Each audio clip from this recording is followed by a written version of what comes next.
Hello fear अपने कहानियों के शौकीनों, इधर आ जाओ क्योंकि आज मेरे पास एक ऐसी हॉररनाक दास्तां है जो तुम्हारी नाइटों की नींद उड़ा देगी। ये है वेयरवुल्फ की फियरवनी कहानी।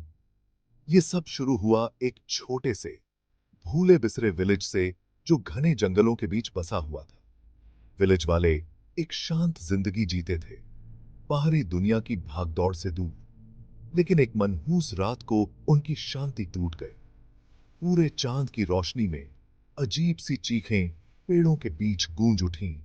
विलेज वाले डर से ठिठके हुए अपने घरों में दुबके सोने में अनेबल। जैसे जैसे चीखें तेज होती गईं, वो अब और अनदेखा नहीं कर सकते थे उस खौफ को जो सायों में छिपा हुआ था। अर्जुन नाम का एक बहादुर शिकारी इस रहस्य को सुलझाने के लिए निकल पड़ा। सिर्फ अपने धनुष बाण से लैस वो अंधेरे जंगल में चला गया। हवा में टेंशन भरा हुआ था, पत्तों की हर सरसराहट उसकी रीढ़ में सिहरन पैदा कर रही थी। अचानक उसने उन्हें देखा। चमकती हुई आंखें अंधेरे से उसे घूर रही थी।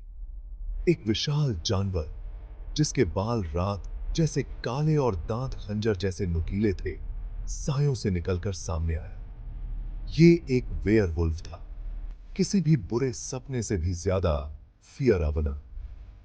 अर्जुन का दिल धड़कने लगा, लेकिन वो अपनी जगह पर डटा रहा। वो जानता था कि उसे अपने विलेज की रक्षा करनी है, चाहे जो भी कीमत चुकानी पड़े। एक तेज हरकत के साथ उसने अपना धनुष खींचा और उस जानवर के दिल पर निशाना लगाया। लेकिन वो वेयरवुल्फ तेज था, बहुत फास्ट। वो उस पर झपटा और वो दोनों जिंदगी और मौत के एक खतरनाक खेल में उलझ गए। अर्जुन अपनी पूरी ताकत से लड़ा, लेकिन वेयरवुल्फ की ताकत बहुत ज्यादा थी। जैसे ही उसे लगा कि वो हारने वाला है, उसे अपने पिता द्वारा दिया गया चांदी का खंजर याद आया। एक आखिरी हताश कोशिश के साथ अर्जुन ने चांदी का खंजर उस वेयरवुल्फ की छाती में घोंप दिया।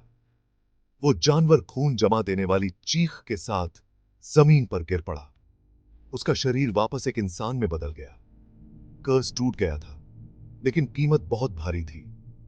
अर्जुन विलेज लौट आया, थका हुआ और उस रात की घटनाओं से सताया हुआ। विलेज वालों ने उसकी बहादुरी का जश्न मनाया, लेकिन अर्जुन जानता था कि उस रात की दहशत हमेशा उसके साथ रहेगी। तो अगली बार जब तुम पूरे चांद के नीचे किसी भेड़िए की चीखें सुनो, तो इस कहानी को याद करना।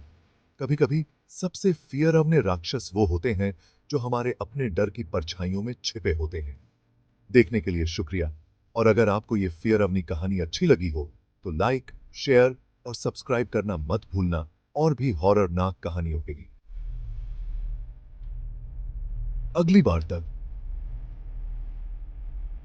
सुरक्षित रहें और लाइटें जलाए रखें।